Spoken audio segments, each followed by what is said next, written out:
Olá, seja bem-vindo ao nosso dia 16 do Desafio da Virada. Gente, já está quase acabando o desafio. Olha para vocês verem, passa bem rápido, né? Aqui é o psicólogo Sebastião de Freitas e hoje o nosso tema vai ser como ser o protagonista da sua própria história. Essa, esse título é bem forte, né? Como ser o protagonista da sua própria história. Primeiro, que a gente tem que saber que nós temos uma história que é a nossa história. Você precisa buscar. Eu estou contando a história, tá? Porque às vezes a gente está contando as histórias de outras pessoas, não é verdade? E aqui a provocação é como se tornar o protagonista. Porque quem que é o protagonista, né? O protagonista é aquele centro daquela história. Então, quando você está escrevendo a sua história, é preciso que você seja o centro. Não o centro de uma forma egoísta, no sentido de é só minha vontade. Não é isso. É o centro no sentido de eu preciso escrever minha vida onde tem os meus valores, as minhas metas, os meus princípios e uma vida que faça sentido para mim, né? Que eu me sinta realizado, feliz em escrever essa história. Quando a gente não é protagonista, a gente é o quê? Coadjuvante, né? A gente fica como aquele personagem que aparece ali de vez em quando. E quando eu estava pensando sobre isso, eu pensei até no teatro, que às vezes a gente está tanto vivendo o que as outras pessoas esperam, ou vivendo no modo automático, que a gente fica parecendo aquela arvinha, árvorezinha que fica no teatro. Não sei se vocês já viram, né? Já viu quando vai ter um teatro ali de criança? Aí tem a criança que fica a árvorezinha ali, que é só fica parada observando tudo acontecer. Então, hoje a provocação vai ser que você saia desse lugar de árvorezinha ou de uma pessoa que está participando da sua história para se tornar o protagonista dela, naquilo que você pode se tornar, tá bom? Então, nossa vida é também uma narrativa. Observe que nós contamos uma história. E nesse fim de ano, nós vamos refletir sobre atitudes que podem nos colocar como meros personagens da nossa história ou como protagonistas, tá bom? Uma coisa que eu quero trazer para vocês também é porque às vezes acontece assim. A psicologia, ela tem muitos paradoxos, né? Ela concilia muitos opostos, e a gente fica tentando achar uma síntese, né? Um equilíbrio, né? Que a gente pode chamar aí de virtude. A virtude está no meio, né? Não está nem na falta, nem no excesso.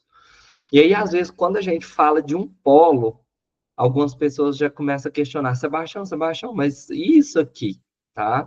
Quando a gente fala, então, de um polo, a gente não está negando o outro. É só porque a gente colocou um foco maior aqui. Então, por que eu estou trazendo isso? Porque hoje eu vou falar muito de autorresponsabilidade, que é a gente se responsabilizar por aquela parte que a gente controla na vida. E às vezes, quando a gente fala isso, aparece na nossa cabeça assim, tá, e aquela parte que eu não controlo? Coisas que acontecem que eu não posso controlar, como o clima, né? Eu não controlo se vai chover ou se vai fazer sol, eu não controlo o comportamento de outras pessoas. Então, hoje, nós vamos deixar em stand-by essa parte. Eu não estou negando que ela exista, mas nós vamos dar um foco maior nessa parte daqui, que é da autorresponsabilidade. Né? E o que é a autorresponsabilidade? É a gente focar naquilo que a gente controla, aquilo que está nas nossas mãos, e não colocar o olhar para fora naquilo que não está nas nossas mãos. E aí, a primeira pergunta é que você tem que fazer: o que é minha responsabilidade e o que não é minha responsabilidade? Outra pergunta que pode ajudar você a pensar sobre isso é: o que está no meu controle e o que está fora do meu controle? E aí eu trouxe algumas coisas. Ó. O que, que não é nossa responsabilidade? O resultado das outras pessoas não é nossa responsabilidade, as ideias das outras pessoas, o esforço dos outros, os sentimentos das outras pessoas, as palavras das outras pessoas, as ações das outras pessoas. Nada disso é nossa responsabilidade, né? Porque uma pessoa falou determinada coisa, eu sou responsável por isso? Não, não, não saiu de mim. né? Agora, a minha responsabilidade é aquilo que eu tenho autoria, é aquilo que eu sou autor, é aquilo que eu estou escrevendo. Então, o que, que é minha responsabilidade? Ó, os resultados das minhas ações, o meu esforço, as minhas ideias, os meus sentimentos, as minhas palavras, as minhas ações. Aqui tem até alguns pontos que a gente poderia abrir aqui, né? Você vai achar o resultado das minhas ações é minha responsabilidade? Sim. Às vezes a gente toma algumas ações, vai ter algum resultado, pode ser o que a gente não espera, mas a gente foi responsável por aquele resultado que teve ali na nossa vida. Tá bom? Tem inúmeros outros fatores que influenciam, mas tem aquela parte. É igual dos sentimentos, ó. Se a gente coloca aqui, os meus sentimentos é minha responsabilidade. Eu sou responsável pelo que eu sinto, se eu sinto isso ou aquilo, nem tanto pelo sentir, mas o que você faz com o seu sentimento. A mesma coisa lá, o resultado. Eu tive um resultado com a ação minha, quando eu vejo esse resultado, de que forma que eu me responsabilizo por esse resultado? Eu sou uma pessoa que puxa para mim ou joga a culpa em todo mundo, em tudo e em todos, tá bom? Então, alguém que é autorresponsável, ele está buscando o quê? Ser construtor do ambiente no qual ele quer viver. Ele constrói, né? E quando a gente constrói, imagina, você está construindo o lugar que você quer viver, é igual quando você vai fazer uma casa, que você vai ali, faz o planejamento, o projeto, que é quando a gente falou dos valores, no desafio, daquilo que faz sentido para você, aquilo que é importante para você, e depois você vai construindo isso com ações, né? Não tem como a gente tirar do papel sem ser pelas ações. Então, às vezes, a gente tem os nossos valores, o que é importante para a gente, as nossas metas, objetivos, propósitos, aqui na nossa cabeça. Mas eles só vão ir para a vida real quando a gente coloca em prática, assim como a construção. Tá bom? E a autorresponsabilidade implica em compreender que nós respondemos às nossas ações. Então, nós temos que responder por aquilo que nós fazemos. Então, abaixo, nós vamos oferecer parâmetros que possam nortear de forma reflexiva o desenvolvimento da autorresponsabilidade.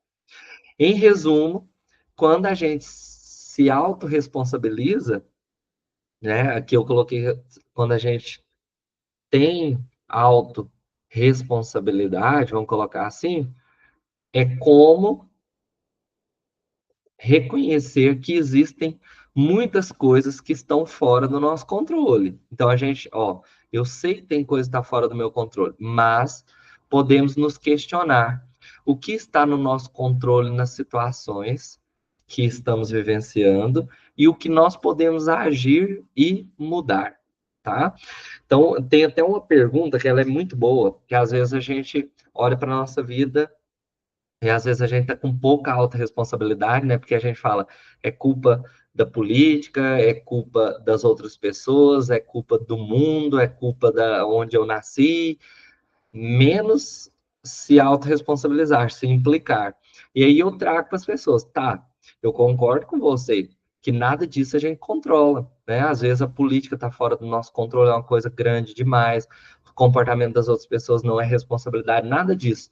Mas a pergunta que fica é, e aquilo que você controla, você está fazendo bem? Você está dando o seu melhor? Você está investindo totalmente? Entende? Essa é a pergunta chave. E aí eu vou trazer alguns princípios de autorresponsabilidade aqui para vocês entenderem um pouco melhor esse conceito. Então, primeiro, em vez de justificar excessivamente os próprios erros, extraia as lições positivas deles e comprometa-se a reparar os danos causados. Então, a primeira coisa, quando a gente fica justificando demais os nossos erros. Nossa, Sebastião, mas eu fiz isso, foi por aquilo, por assado, e conta mil histórias. E aqui eu quero que vocês observem, ó, é o justificar em excesso, porque de vez em quando a gente vai se justificar, a gente vai explicar o que aconteceu. É para clarear a situação, né? Mas quando é em excesso, aquela pessoa que justifica o tempo todo, ela não está tendo a autorresponsabilidade, que é o quê? Olhar para ela. O que que eu fiz que não foi bom, né? E aí o jeito que a gente fala que é de ter a autorresponsabilidade é a gente extrair as lições positivas dos erros. O que que é extrair as lições positivas dos erros? O que que eu aprendo com os meus erros? É a pergunta que a gente tem que fazer. E se comprometer a reparar os danos causados. Então, a gente ir lá e aquilo que a gente puder reparar, a gente reparar. Isso é a gente estar se autorresponsabilizando. Segundo, em vez de culpar o outro, né? Em vez de culpar e criticar excessivamente tudo e todos, ó, você vê, os outros, né? Eu culpo, tenta imaginar essa cena, eu estou culpando e criticando em excesso tudo e todos. Assuma a sua parcela de responsabilidade. Como que eu faço isso, Sebastião? Reposicione-se, né? Então, diante daquela situação, eu vou tomar uma posição diferente. É um caminho. Segundo, transforme o ambiente. Se for possível, faça uma transformação naquele ambiente, se puder. Se não der para se reposicionar e transformar o ambiente, mude-se dele. É a última saída. Isso aqui é como a gente trazer para nós a responsabilidade, ao invés de só ficar culpando e criticando em excesso as outras pessoas. Claro que a gente vai responsabilizar as outras pessoas, pode existir a crítica também. Aqui a gente está falando de um padrão excessivo, é quando é o tempo todo e a gente tira a nossa responsabilidade na situação. Terceiro, em vez de se vitimizar frente às circunstâncias, influencie o que te influencia. Então, essa aqui é muito interessante. A gente pode ser vítima muitas vezes, mas a vitimização não é uma coisa boa, ela nos enfraquece. Ela faz com que a gente perca o nosso poder de autorresponsabilidade. Por quê? Por que a gente pode ser vítima? Vamos supor que eu estou na rua e sou assaltado. Né? Se eu conto, olha, eu fui assaltado, né? Eu fui vítima de um assalto. Isso pode acontecer. Agora, a vitimização seria o quê? Nossa, eu fui assaltado, e aí eu fico contando essa história a vida inteira de que eu fui assaltado, e aí, coitadinho de mim, aí já pega outro contexto. Então, ao invés de se vitimizar em frente aos acontecimentos, tenta influenciar aquilo que te influencia, aumentando seu poder pessoal, tá? Então, nós podemos assegurar mais precisamente o desfrute do que nós produzimos. Então, a gente vai ter mais segurança naquilo que a gente produz. Então, foca, o que que eu posso produzir? Mas nós não vamos ter garantias infalíveis de que os outros cumprirão suas promessas ou nos beneficiarão, ponto. A, e não, isso aqui foi porque, gente, eu estava digitando esse texto e eu falava ponto, aqui era um lugar que tem um ponto, e ele escreveu ponto, tá? Mas não temos garantias infalíveis de que os outros cumprirão suas promessas ou nos beneficiarão. Então, aqui está falando assim, ó, é melhor eu apostar naquilo que eu vou produzir, naquilo que eu vou colocar energia, do que eu ficar esperando as promessas das outras pessoas, que às vezes podem ser cumpridas ou não, tá? E nós não podemos assegurar também quais e quando oportunidades favoráveis aparecerão durante a nossa vida. Se a gente ficar esperando também, nossa, vou esperar quando aparecer uma oportunidade, é mais fácil a gente buscar produzir, entende? Isso é se autorresponsabilizar. Quarto, em vez de negligenciar o fato de que as consequências das suas ações retroagem sobre você, observe que atitudes suas estão produzindo tais resultados direta ou indiretamente. Então, às vezes, a gente negligencia. O que é negligenciar? A gente nega, a gente finge que não está vendo, que a consequência das nossas ações muitas vezes está gerando resultado na nossa vida. Então, é interessante, quando a gente se responsabiliza, a gente observar as nossas atitudes e tentar perceber, será que é alguma atitude minha, algo que eu estou fazendo ou deixando de fazer, está trazendo algum resultado direto ou indireto para mim? Vou dar um exemplo de resultado direto. Às vezes eu brigo o tempo todo com o meu parceiro, e aí eu tenho um resultado direto, que é o desgaste do relacionamento. Mas vou falar um resultado indireto. Vamos supor que eu sou uma pessoa que eu não sei pedir ajuda, eu não tenho costume de pedir ajuda, e eu fico tentando resolver tudo sozinho. E aí depois eu me queixo que eu estou sobrecarregado, estressado, esgotado. Então, minha ação indiretamente está resultando no meu problema. Então, eu preciso me responsabilizar. Ó, eu preciso aprender a pedir ajuda, né? Quando eu precisar, porque senão eu vou esgotar. Então, isso é a gente trazer para a gente qual é a parte do problema que a gente está gerando. E, se necessário, mude o curso de ação para ter novos efeitos na sua vida. Isso aqui é o mais importante. Por quê? Porque as mesmas ações tendem a ter as mesmas consequências se as circunstâncias continuarem iguais. Então, aqui está falando para a gente ser criativo, mudar aquilo que a gente está fazendo para a gente ter um outro resultado, porque se a gente continua fazendo as mesmas coisas, pode ser que a gente tenha os mesmos resultados. Quinto, ao invés de depender de outras pessoas para atender suas necessidades e resolver os seus problemas, tome para si a responsabilidade em se desenvolver a fim de produzir a própria felicidade existencial, tendo o direito de desfrutar pela sua autoria. Essa parte fala muito de padrão de dependência. Quando a gente, às vezes, tem um padrão de depender em excesso, então a gente delega quase tudo da nossa vida para outras pessoas, ou terceiriza, né? Coloca na mão das outras pessoas o quê? Atender às nossas necessidades, aquilo que a gente precisa, ou resolver os nossos problemas, a gente fica num padrão de dependência, que é uma forma de não se responsabilizar. Então, que jeito que é que a gente se responsabiliza? Toma para si a responsabilidade de se desenvolver o máximo que você conseguir, para que você possa produzir a sua felicidade existencial, que tem a ver com aquele dia que nós falamos no desafio sobre as áreas da vida, tá? Para você desenvolver aquela felicidade. E você vai ter o direito de desfrutar por ser autor da sua felicidade. Essa aqui é a parte que eu falo assim, a gente fica feliz porque a gente fala assim, eu construí isso com as minhas mãos, né? Ao invés de depender ali de outras pessoas em excesso. O sexto é, ao invés de se resignar ou se submeter à pressão e julgamento de outras pessoas, que muitas vezes são infundados, arbitrários ou convenientes, guie-se eticamente pelos valores que real e pessoalmente são importantes e promotores de felicidade, esquivando-se de danos imediatos ou futuros. Então, às vezes, algumas pessoas vão julgar as nossas vidas, né? Ou colocar pressão. Colocar pressão no sentido de você faça tal coisa, haja assim, pense de determinada maneira. E outros julgamentos também, tipo, isso é certo, isso é errado, você pode fazer isso, você não pode.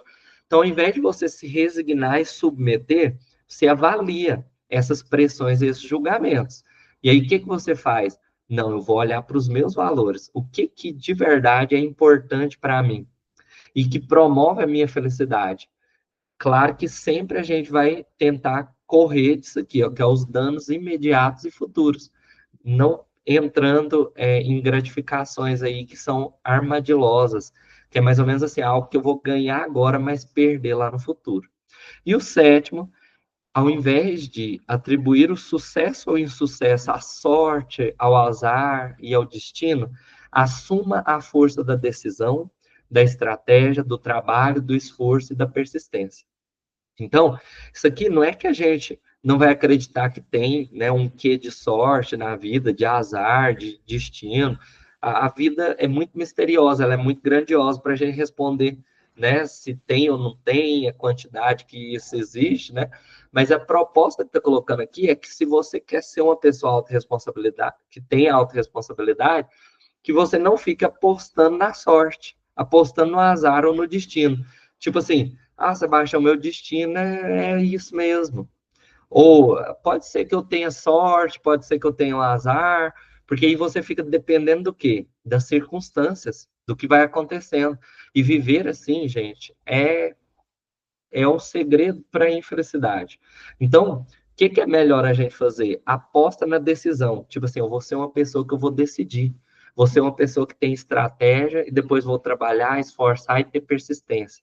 São 5 pontos, ó. Primeiro, você decide o que eu quero, o que é importante, quais são meus valores, propósitos, meu sentido de vida. Depois eu faço uma estratégia. Como que eu posso implementar isso na minha vida? E eu começo a trabalhar, me esforçar e persisto, ou seja, de novo, de novo, de novo, de novo, até alcançar aquele meu objetivo, a minha meta. E aí eu falo para vocês, às vezes algumas pessoas ainda estão em dúvida, mas será que se eu trabalhar, esforçar, persistir, eu vou alcançar? falar para você, ó, eu não sei se vai, porque na vida garantias nós não temos, né? Mas você confiar na sorte, no azar e no destino, eu acho que é uma aposta que é pior, né, do que você apostar na questão de decidir, ter estratégia, trabalho, esforço e persistência. Tem mais chance de você construir uma vida com mais sentido. Por fim, trouxe algumas frases aí para você refletir durante esse momento que você está vendo o vídeo. Eu ia falar assim, durante essa noite, né? Porque aqui já está à noite, mas é, pode ser por dias aí. São frases que são bem interessantes. Ó. A primeira é assim, ó. A sua vida é sua.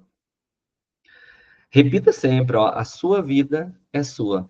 Então você tem que tomar posse dessa sua vida para construir, se autorresponsabilizar, realizar aquilo que você deseja, tá bom? A sua vida não é de outra pessoa e nem você tem que viver a vida de outras pessoas. Então lembra sempre, a sua vida é a sua. Nós temos que ser bons, claro que temos, nós temos que ter valores, princípios, isso aí é maravilha, é segredo de sucesso. Só porque lembra que você tem que falar aí, você fala assim, eu tenho que construir a minha história, porque a vida é minha, é a minha vida, não é a história de outro. Aqui eu só vou falar para você, todo mundo, você vai imaginar agora assim, ó, todo mundo andando pela rua é como se fosse livros, né? Porque cada um tem sua história, sua narrativa. Em todas essas vidas, essas pessoas são protagonistas. E nós somos personagens da história que essa outra pessoa está contando. Qual que é o segredo da vida? Conciliar essas duas histórias. Porque eu tenho que ser um personagem na vida da outra pessoa sem anular ela, sem apagar ela. Mas eu tenho que ser um protagonista na minha própria vida, tá? Então é a gente conciliar. A vida é isso, gente. Relações com várias pessoas é conciliar os desejos, né? A gente nem vai fazer só a nossa vontade, nem só a vontade das outras pessoas. A próxima frase é: a história será gentil para mim, pois pretendo escrevê-la. Olha para você ver que interessante essa frase, né? A história será gentil para mim, pois pretendo escrevê-la. Isso aqui fala muito mais de uma pessoa que pegou a caneta para escrever a própria história do que aquela que está esperando que a história seja escrita, né, por alguém. A próxima frase. A vida muitas vezes parece girar em círculos, só para mostrar que, independente da volta, o caminho sempre começa e termina em você mesmo. Então, aqui está mais uma vez falando de padrões de repetição. Às vezes você fala assim, Sebastião, eu ando, ando, ando e volto para o mesmo lugar. Então, às vezes, você tem que repensar em autorresponsabilidade. Deixa eu pensar os meus erros, as minhas ações, o que, que eu posso fazer diferente, se autorresponsabilizar e construir. Pegar aqueles princípios que a gente trabalhou. Próxima frase. Está aí uma coisa que ninguém pode fazer por você, a sua parte. Então, isso aqui resume a autorresponsabilidade, tá? Está aí uma coisa que ninguém pode fazer por você, a sua parte. Vamos supor que a minha irmã, né, esteja querendo ir para a academia. Ela tá lá reclamando, né? Nossa, eu tô querendo ganhar um pouco de peso, né? Que eu tô um pouco magra, tô querendo ganhar uns músculos aí. E aí ela vai e pede a minha ajuda. Só para vocês verem, eu posso pagar a academia para ela, eu posso pegar um carro e levar ela até na porta da academia, eu posso incentivá-la, mas eu não posso treinar por ela. A parte dela é essa, é treinar. Isso é autorresponsabilidade. É você pegar aquela parte que só você pode fazer, nenhuma outra pessoa, e fazê-la, ao invés de colocar na mão das outras pessoas, tá? E a autorresponsabilidade, essa próxima frase que é muito bonita, é do meu professor e supervisor Pedro Rodrigues, né? A autorresponsabilidade é quando você grita, eu preciso de mim, né? Então é aquele momento da vida que a vida está clamando assim, ó, eu preciso de mim, porque se eu não resolver, se eu não fizer alguma coisa, as coisas não vão se mover. E por último, do meu professor também, supervisor Lincoln, né, torne-se a causa daquilo que deseja e cuidado para não ser a causa daquilo que você se queixa. Então, o que que ele está querendo trazer aqui, né? Para a gente se tornar a causa daquilo que a gente deseja, ou seja, a gente começar por nós. Se eu quero isso, eu vou buscar fazer isso. E tomar cuidado para não ser a causa daquilo que a gente se queixa. Porque às vezes a gente está se queixando de um problema e a fonte daquele problema está em nós. ou pelo menos uma parcela da responsabilidade é nossa daquilo que está acontecendo, tá bom? Reflita sobre esse dia de hoje, sobre a autorresponsabilidade, é uma ótima reflexão para final de ano e começo de ano. Curta esse vídeo e eu espero que tenha te ajudado de algum modo, tá bom? Um grande abraço e com Deus até amanhã, se Deus quiser.